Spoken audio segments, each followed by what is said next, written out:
അപ്പോൾ നമ്മൾ നോക്കാൻ പോകുന്നത് ലിപിയില്ലാത്ത ഭാഷകളെക്കുറിച്ചാണ്. Number 6, സൊക്കോട്ര language. യമനിലെ ദ്വീപ സമൂഹമായ സൊക്കോട്രയിലാണ് ഇത് സംസാരിക്കുന്നത്.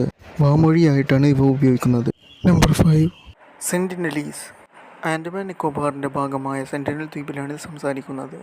Number 4, Mehri language. Yemen, Oman തുടങ്ങിയ രാജ്യങ്ങളിലാണ് ഇവ സംസാരിക്കുന്നത്. ഇവയ്ക്കുള്ള ലിപികൾ വികസിപ്പിക്കാനുള്ള ശ്രമം നടക്കുന്നുണ്ട്. Number 3, Hobyot language. Yemen, Oman അതിർത്തിയിലെ മലമ്പ്രദേശങ്ങളിലാണ് ഈ ഭാഷ സംസാരിച്ചിരുന്നത്. Number 2, ഹർസൂസി language. ലിപിയില്ലാത്ത ഇവയ്ക്ക് പരിഷ്കരിച്ച അറബി അധിഷ്ഠിത ലിപിയാണ് ഉപയോഗിക്കുന്നത്. Number 1, Bathari language. ഒമാനിലും യമനിലുമായി സംസാരിച്ചിരുന്ന സെമിറ്റിക് ഭാഷയായിരുന്നു ഇത്.